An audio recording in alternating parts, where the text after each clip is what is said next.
extra contributions that we'll be paying, which for me is going to be about £50 a month, which that's going to come out of my pocket basically. And at the end of it, when I retire, I'll be getting less in my pension.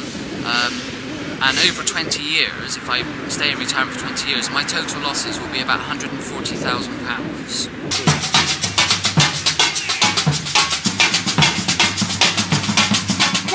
Like me will go from paying an already relatively difficult £115 a month to around £200 a month.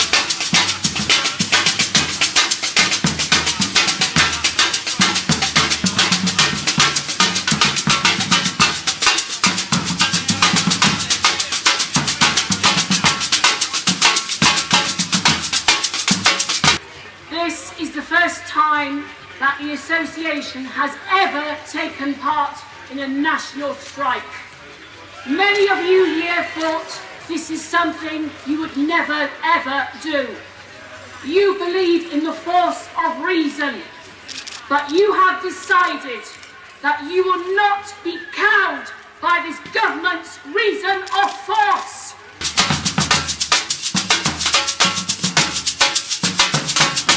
Say yes, it's wrong to attack our pensions, but it's also wrong to attack pay, it's also wrong to attack jobs, and it's also wrong to attack public services.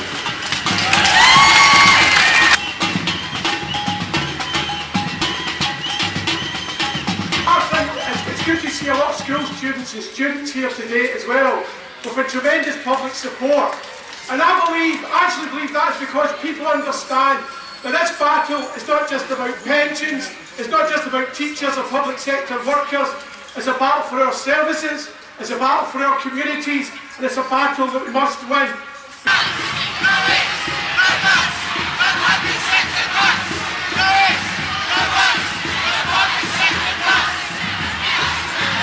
Hamstrings. We pay our money into our pensions and we deserve the same right to a decent standard of living in our old age as all the fat cat bankers and the tax-evading millionaires who caused this crisis in the first place. This is a politically motivated attack on us by this government, who are just simply trying to make money out of us to pay for the deficit.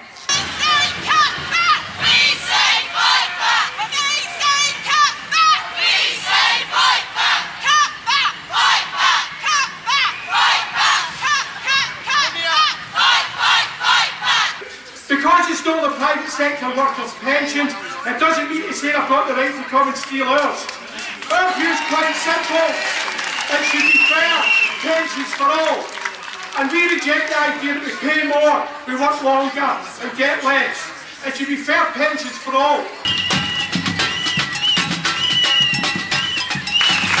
Let me give this message to that multi-millionaire hypocrite Cameron and to that creepy little man Michael Gove. When they talk about their concern for parents and the public, let them stop. Here's a clear message. Stop cutting people's benefits. Stop cutting people's wages. Stop making our kids pay to go to college and university. And when you've stopped that, we'll believe that you're concerned about ordinary people.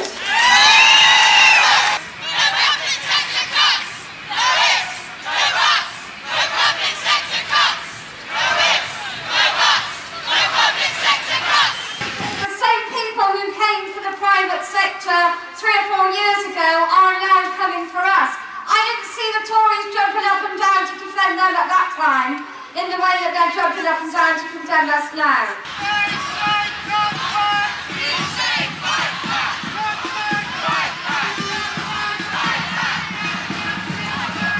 The message that we're sending to government today, and it's really, really very simple, is keep your thieving hands off our pensions.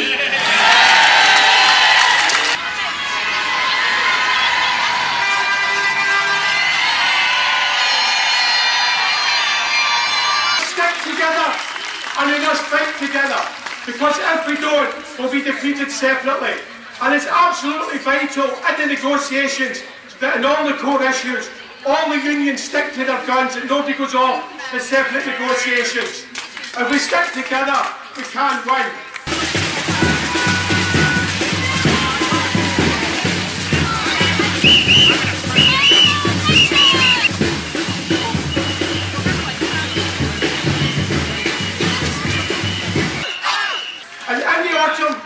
quite simple.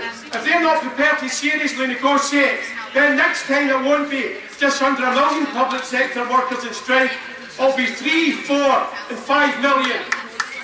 And let me just say this in conclusion. Yes, let's have the direct action, let's have the legal campaigns, but what is really going to move them is widespread, coordinated industrial action.